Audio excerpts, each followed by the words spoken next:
Saludos amigas y amigos de toda América. Esto es Salud en Mesa Redonda, exaltando los valores bioéticos de la sanación natural. Yo soy Carlos Pérez Sierra, junto a los naturópatas licenciados en Puerto Rico, Ángel Barreiro. Saludos. Y doctor Norman González Rivera. Saludos. Excusamos al doctor Norman González Chacón por compromisos ineludibles. La primera información que queremos compartir nos la ofrece el portal Science Daily de 7 de junio de 2017 y se refiere a una investigación efectuada en la Universidad de Bristol, el consumo de cannabis en adolescentes y el consumo de drogas ilícitas en la edad adulta. 1 de cada 5 adolescentes en riesgo de dependencia del tabaco, consumo nocivo de alcohol y consumo ilícito de droga. Se encontró que el uso regular y ocasional del cannabis se asocia con mayor riesgo de tomar otras drogas ilícitas a la edad de adulta temprana. Y también encontró el estudio que el consumo de cannabis estaba asociado con el consumo de alcohol y el tabaquismo. Esto se publicó en línea en el Journal of Epidemiology and Community Health. En este momento, en nuestro país se debate sobre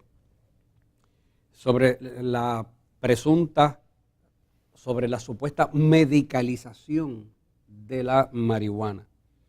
Y entonces vemos este tipo de noticias como que no iría a favor de esa medicalización.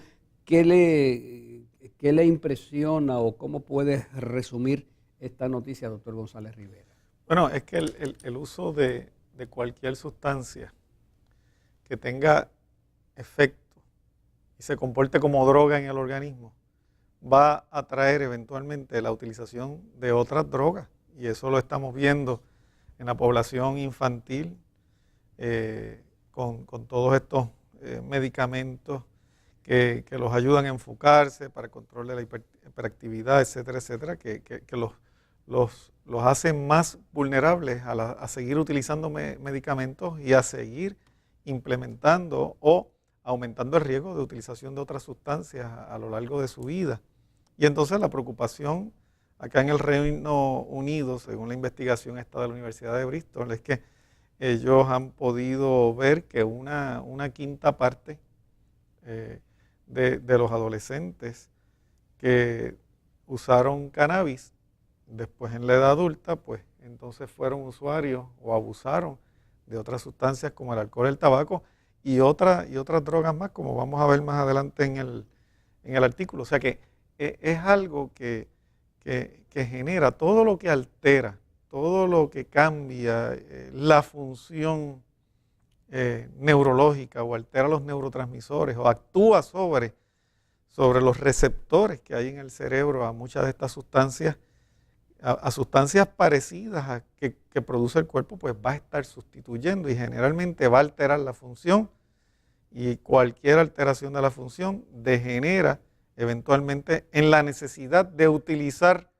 sustancias que vengan a trabajar sobre esos receptores una vez el sistema se haya insensibilizado, una vez ha pasado el efecto de esa sustancia en particular sobre esos receptores en el cerebro. Vamos a definir cómo se llevó a cabo el estudio, ¿no? En la lámina número 3, si el señor director quiere enfocarla en pantalla, en el segundo párrafo podemos ver que los investigadores analizaron datos sobre el uso de cannabis entre 5.315 adolescentes entre las edades de 13 y 18 años. Eso se encuentra ahí en la lámina número 3, en el segundo párrafo. Y continúa diciendo, en 5 puntos de tiempo, aproximadamente con 1 año de diferencia, el uso de cannabis se clasificó como ninguno, ocasional, lo que vendría a ser típicamente menos de 1 vez a la semana, o frecuentes, típicamente 1 vez por semana o más. Y pasando a la próxima lámina, dice que cuando los adolescentes alcanzaron la edad de 21 años, se les pidió que dijeran si y cuánto fumaban y bebían y si habían tomado otras drogas ilícitas durante los 3 meses anteriores.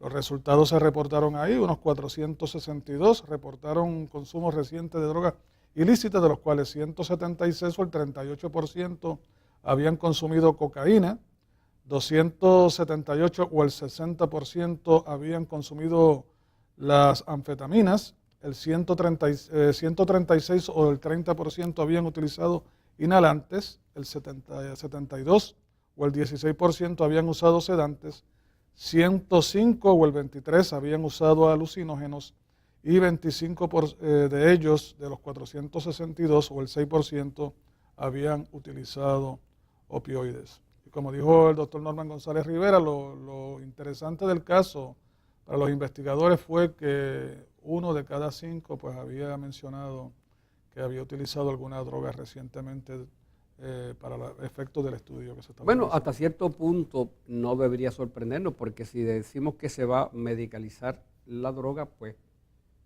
de la misma manera que una persona use esa droga, pues puede estar usando otras drogas también.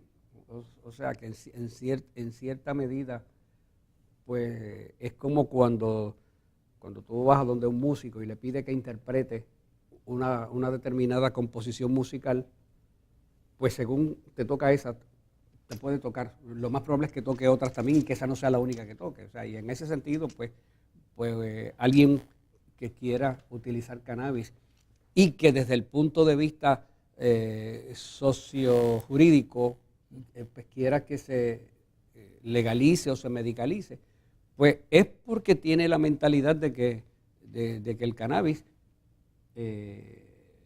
presuntamente lo va a ayudar porque es usuario. Pues no es de sorprender entonces que también sea usuario de otro tipo de drogas, como usted señalaba, o sea, ¿qué podemos esperar de una droga? O sea, el uso de menos droga o el uso de más droga. O continuar con el uso de la droga. Fíjate que la percepción general a través de todo el tiempo que se han estado haciendo esta controversia, que es una controversia y un asunto de años, siempre se ha identificado al adicto por los grupos que apoyan la medicalización de la droga como enfermos que necesitan de estas sustancias para poder estar en un estado sumamente, o diríamos que prácticamente funcional dentro de la falta de función total o de la integración total del individuo, porque yo entiendo que una persona que necesita una muleta es porque tiene alguna insuficiencia que requiere del uso de una muleta para poder caminar, ¿verdad? Claro. O sea, una persona normal, no podemos decir que una persona que esté con muleta está curada de la situación que lo llevó a usar la muleta, ¿ves? Y así mismo ocurre en esto. O sea, no podemos decir que la medicalización no deje de ser o no se esté incurriendo en el peligro de que entonces personas que la hayan utilizado médicamente o medicalizadamente no incurran en estos otros peligros, máxime cuando esta persona, como ocurre con otras drogas, una vez obtienen el medicamento, este medicamento puede estar accesible a otras personas, a jóvenes dentro de una misma casa, y que esto los pueda llevar a incurrir en la utilización recreativa de algo que se prescribió medicinalmente para alguien que la necesitaba. Dice el estudio aquí que las pruebas han sido inconsistentes a lo largo del tiempo para medir este tipo de situación. Y es que yo considero que hay dos grupos dentro de los usuarios de drogas ilícitas. Están las personas que la utilizan por presión de grupo.